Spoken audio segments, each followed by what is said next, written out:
गुण क्रिया का आश्रय द्रव्य होता है, यह निर्गुण है, निष्क्रिय। एक वाक्य बोलने में सब दर्शन नाचते हों आँखों के सामने, क्या कहीं अव्याप्ति न हो जाए, कहीं अतिव्याप्ति न हो जाए, कहीं असंभव न हो जाए। अब वो तो इतना सब वाक्य दर्शन नाचते हों, विधा सब नाचती हो, कहीं चूक गए हम हों या आप, उतने अंश में कमजोरी रह गई। आत्मा को हम द्रव्य, वेदांतियों की आत्मा को हम द्रव्य कहें या नहीं, अपनी दृष्टि से द्रव्य कह सकते हैं, लेकिन अगर द्रव्य पर वैशेषिक नैयायिक मुहर लगा दें, उनकी दृष्टि से हम आत्मा को द्रव्य नहीं कह सकते। और रंगनाथ जी वाले नैयायिक ने प्रश्नों की बौछार कर दी थी ना, वो गोविंदानंद तीर्थ जी के यहाँ गोष्ठी में, और सब चौंक गए कि बहुत बड़ा नैयायिक है, इतने प्रश्न कर दिया हमको लक्ष्य करके। तो हमने कहा कि नैयायिक वैशेषिकों के द्रव्य गुण कर्म सामान्य विशेष समवाय अभाव, हम आत्मा को सत कहते हैं, चित्त कहते हैं, आनंद कहते हैं, कुछ भी सिद्ध कर दो। नैयायिकों के जितने तत्व हैं कोई भी सिद्ध नहीं हो सकते। आत्मा को सत कहेंगे, वो द्रव्य है या गुण है या कर्म है या सामान्य है या विशेष है या समवाय है, अभाव है, कुछ नहीं सिद्ध होगा।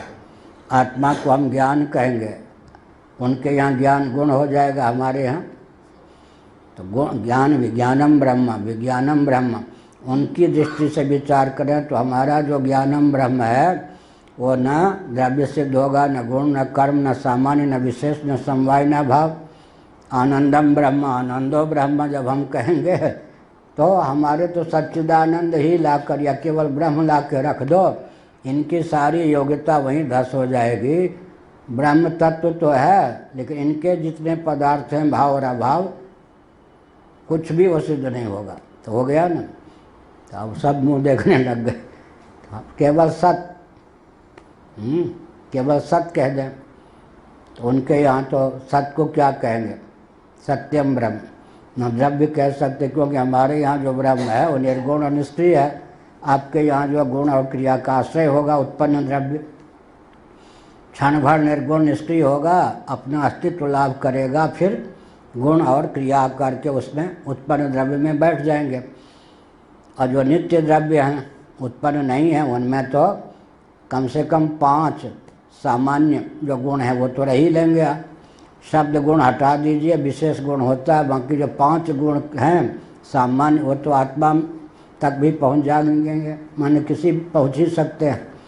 इसका अर्थ क्या हुआ, ज्ञान गुण वाला आत्मा है ऐसा मानेंगे, तो इसका अर्थ हुआ कि हम आत्मा को द्रव्य अपनी दृष्टि से कह सकते हैं, उनकी परिभाषा के अनुसार आत्मा को द्रव्य नहीं कह सकते। मुक्त दशा में जो आत्म तत्व होता है, मुक्त दशा में जो आत्म तत्व होता है उसमें कोई विशेष गुण नहीं होता, लेकिन द्रव्य होने के कारण सामान्य गुण का अपलाप कैसे करेंगे। इसलिए वेदांत वेद्य जो आत्म तत्व है उसको द्रव्य नहीं कह सकते। अगर हम द्रव्य कहेंगे तो हम अपनी परिभाषा गढ़ के कहेंगे कि द्रव्य तो है, लेकिन गुण क्रिया का आश्रय न होता हुआ द्रव्य है, माने यज्ञानमद्वयम तत्व है वह। वदन्ति तत्तत्त्वविदस्तत्त्वं यज्ञानमद्वयम ब्रह्मेति परमात्मेति भगवानिति शब्यते यत् अद्वयम ज्ञानम तत्तत्त्वम्।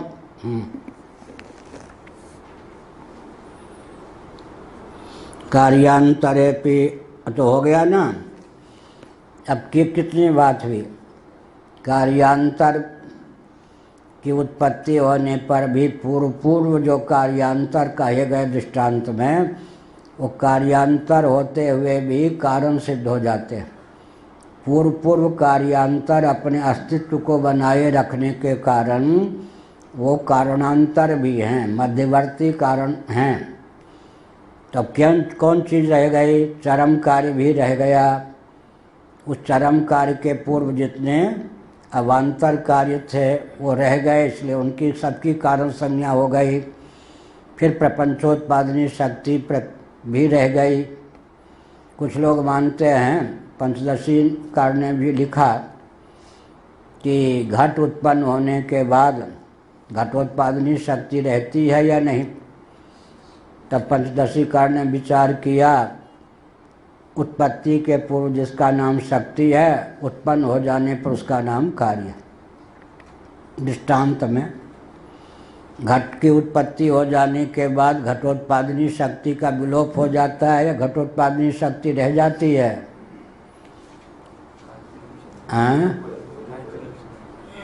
घटोत्पादनी शक्ति नाम ही है, शक्ति के पहले क्या जोड़ दिया? घटोत्पादनी। अब घट का उत्पादन कर दिया तब शक्ति भले ही मान लो, घटोत्पादनी शक्ति तो फिर रहेगी नहीं। उत्पत्ति के पूर्व उसका नाम शक्ति, उत्पन्न हो जाने पर उसका नाम कार्य। कार्य की निष्पत्ति हो गई तो शक्ति चली गई। अब तो बड़ी विकट बात है, लेकिन दार्शनिक में प्रपंचोत्पादनी शक्ति प्रपंच की उत्पत्ति के बाद भी रह जाएगी या नहीं? तो उसका नाम प्रपंचोत्पादनी विशेषण हटा दें तो शक्ति तो रहेगी ही। शक्ति रहेगी या नहीं? प्रपंचोत्पादनी शक्ति प्रपंच को उत्पन्न करने पर नष्ट नहीं होगी। प्रपंचोत्पादनी शक्ति उसका नाम नहीं होगा, शक्ति तो रह जाएगी। नहीं तो आगे चलकर क्रम से कार्य का लय होता होता शक्ति में लय कैसे होगा?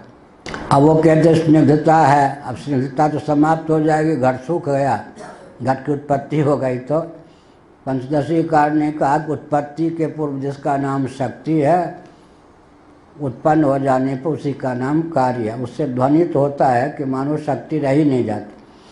लेकिन जब दार्ष्टान्तिक में करेंगे तो लय स्थान के रूप में प्रपंचोत्पादनी शक्ति रहेगी या नहीं? क्या? अरे बेटा को उत्पन्न करने के बाद भी माँ का अस्तित्व रहता है या नहीं? माँ का अस्तित्व रहता ही है क्या? मातृ संज्ञा तभी बनेगी ना। इसी प्रकार कार्य की उत्पत्ति के बाद भी कार्य की शक्ति का नाश नहीं होता। अब वो कह सकते हैं कार्य जैसा, नहीं तो वहाँ जाएगा कि दूध का दही के रूप में परिणाम हो गया, अब दूध शेष नहीं रहा, ऐसे शक्ति में चला जाएगा ना लक्ष्य। इसलिए आपाततः कहते हैं। लेकिन सांख्य की प्रक्रिया के अनुसार भी अगर कार्य की उत्पत्ति हो गई तो प्रकृति रहेगी या नहीं? त्रिगुण के रूप में तो उसकी रहेगी। उसका एक अंश साम्यावस्था का विलोप होगा केवल। क्या? अवस्था का विलोप होगा या तत्व का विलोप होगा? तो साम्यावस्था का नाम तत्व थोड़े है, गुण का नाम तत्व है। सत्वगुण, रजोगुण, तमोगुण तीन कहेंगे तो दो तत्व बढ़ जाएंगे। लाघव की दृष्टि से हमने प्रकृति को एक कह दिया तो दो संख्या की न्यूनता हो गई ना। नहीं तो महत्तत्व से लेकर पृथ्वी तक कितने तत्व हुए? 24। और सत्व रजस तमस 25, 26, 27 मानने पड़ेंगे। लेकिन हमने एक ही शब्द ले लिया प्रकृति, तो सत्व रजस तमस दो संख्या की न्यूनता हो गई या नहीं? और काम भी बन गया। तो शक्ति की क्या हो गई? प्रपंचोत्पादनी शक्ति या माया शक्ति को तीन नाम न लेकर एक नाम ले लिया तो दो की बचत हो गई। लेकिन साम्यावस्था का खंडन हुए बिना महद आदि की उत्पत्ति कैसे होगी? साम्यावस्था का खंडन, अवस्था का खंडन जो है तत्व का निराकरण नहीं माना जाता। क्या?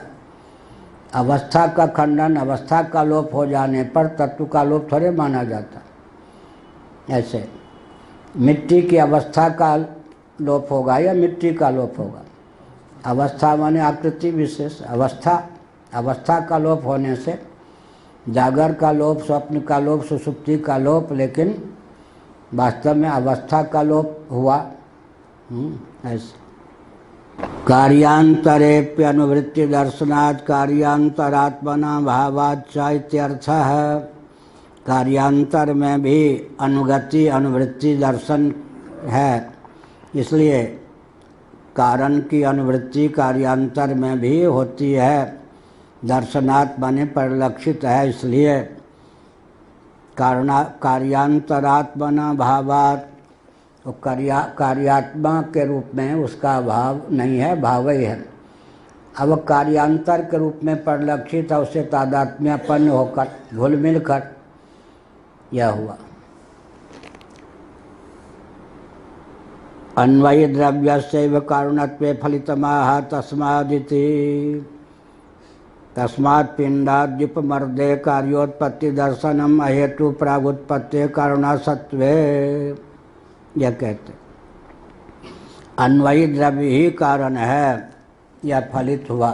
तात्पर्य लबो लबाब यही निकला, जो अन्वित हो जाए उसी का नाम कारण है। अब यहाँ पर अन्वित कौन है? दृष्टांत में मिट्टी। अब वो पिंड का अन्वय मानेंगे या मिट्टी का? कपाल का अन्वय मानेंगे या मिट्टी का? चूर्ण का अन्वय मानेंगे या मिट्टी का? और घट अवस्था में भी घट ही है या अन्वित अन्वयी द्रव्य भी है, जो अन्वित है उसका भी अस्तित्व मानेंगे। हाँ, कार्य के रूप में दृष्टिगोचर होता है। इसका अर्थ ये नहीं है कि स्वयं विलुप्त हो जाता है, रहता ही नहीं। या ऐसा हुआ। कार्य के रूप में परिलक्षित होने पर भी, अब यहाँ तो है भुक्तोपसिप्य ब्रह्म रहता है या नहीं? कार्याकार परिलक्षित होने पर भी इतरतः समस्त कार्याकारों से अतिरिक्त भी रहता है या नहीं? अब थोड़ा विचार कीजिए। जो जो मस्त मौले दृष्टांत इधर के दृष्टांत पर रह गए, आकाश वायु तेज जल पृथ्वी, वृक्ष आदि की दृष्टि से नहीं, केवल पृथ्वी तक रखें तो आकाश वायु तेज जल, ये किसकी किसकी अनुगति है? पहले पृथ्वी में ले लें, वृक्षादि में ले लें तो वृक्षादि में पृथ्वी की अनुवृत्ति है या नहीं? पंचीकरण की प्रक्रिया के अनुसार जल की भी अनुवृत्ति है या नहीं? तेज की अनुवृत्ति है या नहीं? वायु की अनुवृत्ति है या नहीं? अवकाशप्रद आकाश की अनुवृत्ति है या नहीं? और शब्द नामक गुण है या नहीं? वृक्ष में स्पर्श नामक गुण है या नहीं? रूप नामक गुण है या नहीं? रस नामक गुण है या नहीं? गंध नामक गुण है या नहीं? तो पूर्व जो कारण थे वो अपने गुण के सहित, अपनी विशेषता के सहित वृक्षादि मानुगत है या नहीं? और ब्रह्म अस्थि भांति के रूप में, अगर कोई वस्तु हमको प्रिय है, ये गुलाब का पुष्प प्रिय है, या गुलाब का पुष्प है, या गुलाब का फूल दृष्टिगोचर है, और गुलाब का फूल मुझे बहुत प्रिय है, तो वहाँ पर ब्रह्म की अनुगति हो गई या नहीं? अब जिसकी अनुगति नहीं दिखाई पड़ती है वो शक्ति कार्यान्वय है क्या? वो शक्ति भी फिर क्या है? गुलाब के पुष्प के रूप में तादात्म्यपत्ति उसकी हो गई। अब पंचदशी कार्य का वचन व्यर्थ न जाए, इसलिए कैसे अर्थ करेंगे? जैसे अन्वयी द्रव्य चरम कार्य या वांतर कार्य में अनुगत रहता है, ऐसे ही चरम कार्य और अन्वयी द्रव्य के मध्य में जो रहने वाली शक्ति है वो भी कार्याकार होकर ही परिलक्षित होती है। अब पंचदशी कार्य का सिद्धांत पूरा निर्दोष हो गया या नहीं? अन्वयी द्रव्य एक, और वो शक्ति कार्योत्पादनी शक्ति दो, और कार्य तीन। तो कार्य में अनुगति किसकी हो गई? अन्वयी द्रव्य की हो गई, और कार्योत्पादनी शक्ति की हो गई। ठीक। अब कार्य की अपेक्षा प्रत्यक कौन हो? शक्ति। शक्ति की अपेक्षा प्रत्यक कौन? अन्वयी द्रव्य। अब ये हो गया तो क्या क्या हो गया? ब्रह्म भी अनुगत है, माया भी अनुगत है, आकाश भी, वायु भी, तेज भी, जल भी, पृथ्वी भी, ऐसा अनुगत। पंचीकरण की प्रक्रिया से पांचों भूत, अब अपंचीकृत में भी विचार करें तो ऊपर ऊपर की तन मात्रा तो है या नहीं?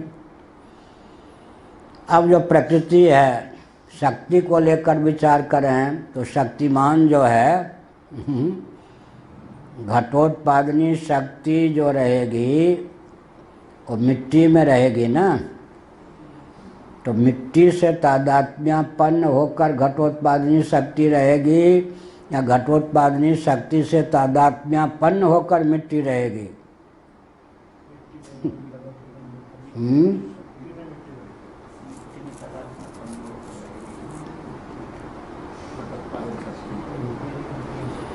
चिकनी मिट्टी जब कहते हैं तो प्रधानता किसकी है? विशेष की, चिकनी मिट्टी, स्निग्ध मिट्टी, मिट्टी की प्रधानता है। तो इसका मतलब हुआ कि कार्य से तादात्म्यापत्ति हो गई और कारण की तादात्म्यापत्ति ब्रह्म से हुई, मिट्टी से दृष्टांत में। गीली मिट्टी जब कहते हैं और मृदघट कहते हैं, ऐसे ही तब यह प्रश्न उठता है कि शक्ति से तादात्म्यपन्न होकर शक्तिमान रहता है या शक्ति शक्तिमान से तादात्म्यपन्न होकर रहती है? क्यों? क्योंकि शक्ति कार्यान्वयया है।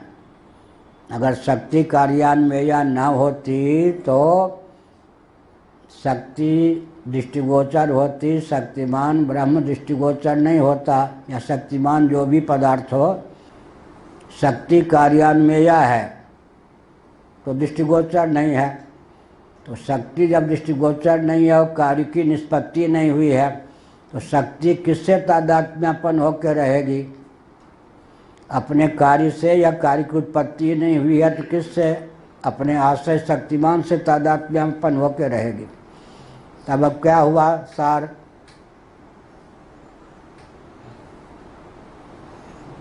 सार क्या हुआ? माया जो है ब्रह्म से तादात्म्यपन्न होकर है, दाहिका शक्ति अग्नि से तादात्म्यपन्न होकर है।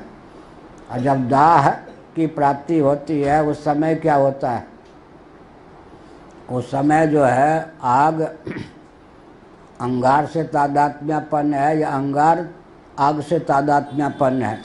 कार्योत्पत्ति हो जाने के बाद कारण जो है कार्य से तादात्म्यपन्न होकर रहता है या कार्य कारण से तादात्म्यपन्न होकर रहता है? जल तरंग की दशा में जल तरंग से तादात्म्यपन्न है या तरंग जल से तादात्म्यपन्न है? अन्योन्य तादात्म्यपत्ति है या किसी प्रमुखता किसकी है? जल तरंग, जल तरंग में मुख्यता किसकी हुई? शेषी कौन हुआ? जल, जल की तरंग माला, जल तरंग कहेंगे ना, मृदघट कहेंगे या घटमृत कहेंगे? घटमृत कहेंगे या मृदघट कहेंगे? जो जानकार नहीं है उनके लिए कार्य उप हावी होगा, जो जानकार है उनके लिए कारण हावी होगा। क्या? जिनको जानकारी नहीं है कि मूल उपादान कौन है उनके ऊपर, उनके लिए क्या है? कारण कार्य से तादात्म्यपन्न होकर है। लेकिन हम मृदघट कहेंगे या घटमृत मृदघट कहेंगे तो मृदघट का जब विश्लेषण करेंगे, छेद करेंगे तो मिट्टी का घट, तो मिट्टी का घट तो संबंधी कौन हो गया? किससे संबंध घट है? मिट्टी से। तो मिट्टी की प्रधानता हुई या नहीं? तो निमेषार्धम न तिष्ठन्ति वृत्तिम ब्रह्ममयीं विना। एक क्षण के लिए भी ब्रह्माकार वृत्ति नहीं होती व्यवहार में रचे पचे की, और एक क्षण के लिए भी ऐसा नहीं होता जब ब्रह्माकार वृत्ति न होती हो तत्वज्ञों में। उल्टा हो गया ना, क्योंकि जो बहिर्मुख व्यक्ति हैं वो कारण को कार्य के तादात्म्यपन्न होने के कारण कारण कार्य के तादात्म्यपन्न होता है, इसलिए कार्य ही दृष्टि बनती है, कारण दृष्टि उनकी बनती ही नहीं है। और इनकी कारण दृष्टि हावी होती है। मृत चूर्ण कहने पर प्रधानता चूर्ण की है या मिट्टी की? मृतपिंड कहने पर प्रधानता मिट्टी की है या पिंड की? अच्छा, मृदघट कहने पर प्रधानता मिट्टी की है या घट की? हो गया ना, दृष्टि का फिर है या नहीं? क्या अन्योन्य तादात्म्यपत्ति कहेंगे। अन्योन्य तादात्म्यपत्ति जब कहेंगे, केवल तादात्म्यपत्ति फिर अन्योन्य तादात्म्यपत्ति। जब अन्योन्य तादात्म्यपत्ति कहेंगे तो एक से दूसरे की तादात्म्यपत्ति हो जाएगी। तो जो बहिर्मुख व्यक्ति हैं उनकी दृष्टि से क्या होगा? कारण कार्य से तादात्म्यपन्न होकर शेष रहता है, लेकिन उनको कारण का पता ही नहीं है, वो तो कार्य ही देखेंगे। उनकी दृष्टि में कारण का लोप हो गया, जैसे कि विज्ञानवादी और शून्यवादियों की दृष्टि में कहें, हो गया ना। और तत्वज्ञ की दृष्टि में कौन हुआ? मृद घट। मृद घट कहेंगे तो मिट्टी की प्रधानता रही। तो यह है दृष्टि का खेल। एक जो अंतःकरण को विशेषण बना लेते हैं, एक अंतःकरण को उपाधि के रूप में देखते हैं, तो दोनों का में अंतर हुआ ना। विशेषण जिन्होंने बना के रखा वो क्या हो गया? विशेष उसके अधीन हो गया। उपाधि जिसने अंतःकरण को बना लिया, उपहित के अधीन उपाधि हो गई। उपहित के अधीन उपाधि हो गई या नहीं? इसका अर्थ क्या हुआ? दृष्टि का फेर है क्या? हाँ, तो अब सार क्या निकला कि अन्वयी द्रव्य का कार्यत्वेन भान होने के कारण भ्रम यह हो जाता है कि कार्य तो रह गया, कारण नहीं रहा। लेकिन विचार करके देखना चाहिए कि कारण की कारणत्वेन अनुपलब्धि होने पर भी विद्यमानता तो रह ही गई। यही हुआ ना सार।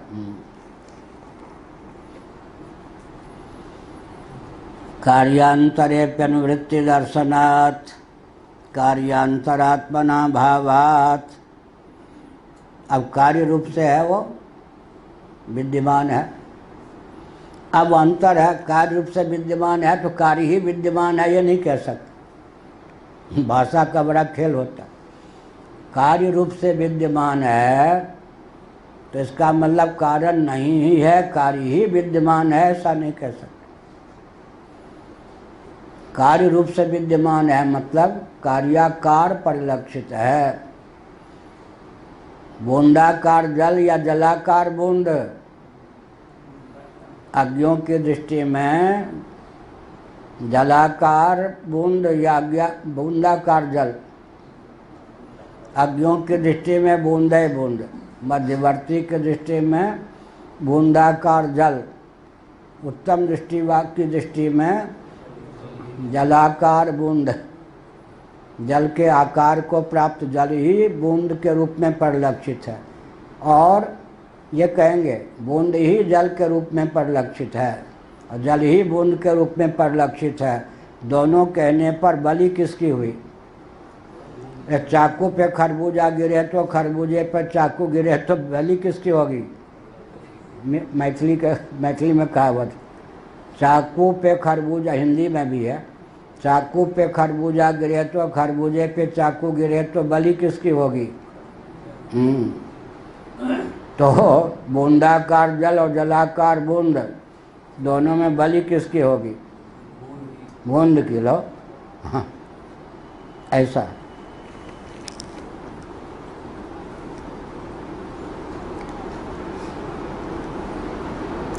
अन्वयिनो मृदादेर्माना भावान्ना भावान्न कारणेति संकते पिंडादिति। पिंडादि व्यतिरेकेण मृदादे असत्वात् अयुक्तमिति चेत। कहते भाई बात हाँकने में तुम बहुत कुशल हो। भाष्यकार, पिंडादि से व्यतिरिक्त अतिरिक्त मृदादि जो कारण मानते हो उनका अस्तित्व ही नहीं है। खामखा उनके अस्तित्व को तुम सिद्ध करने के लिए पैतरे बदल रहे हो। उस पर भाष्यकार भगवान ने कहा, पिंडादि पूर्व कार्योपमर्दे मृदादि कारणम नोपमृद्यते घटादि कार्यांतरेप्यनुवर्तत इत्येतत् अयुक्तम। तुम्हारा पक्ष अयुक्त है, उचित नहीं। अगर अन्वयी द्रव्य शेष ही नहीं रहेगा तो इस समय जिसमें वो अन्वित है उसका तो लोप हो जाएगा। कार्यांतर की सिद्धि के पहले ही अब उसके साथ अगर अन्वित द्रव्य का भी लोप हो गया तो कार्य की सिद्धि नहीं होगी। तो जिसके रहने पर जो हो, जिसके न रहने पर जो ना हो, ऐसा है। तो पिंड के रहने पर मिट्टी है, पिंड के रहने पर घट है, ये कह सकते क्या? पिंड की पूर्वावस्था घट के निर्माण में हेतु है, इतना तो कह सकते हैं। लेकिन जब पिंड रहेगा पिंड रहेगा ही, तिरोधान को प्राप्त नहीं होगा तो घट ही नहीं बनेगा। लेकिन पिंड के समान अगर मिट्टी को भी मान लोगे तो आखिर घट के रूप में कौन परिलक्षित होगा। इसीलिए अन्वयी द्रव्य का तो अस्तित्व मानना पड़ेगा। ऐसा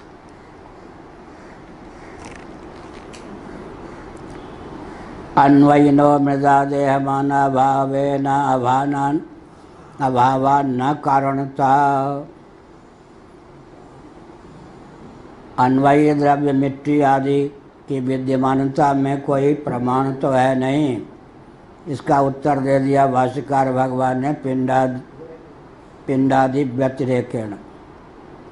पिंडात विपा पिंडादि व्यतिरेकेण, पिंडादि इति पिंडादि व्यतिरेकेण तदेव नोद्यम विवृणोति। उसी को लेकर 17वीं टिप्पणी पिंडादि इत्यादि न उक्तमेव संग्रहितमेवेति पार्थः। सबका लब्बो लवाव पिंडीकृत अर्थ बताते हैं। पिंडादि इत्यादि न यह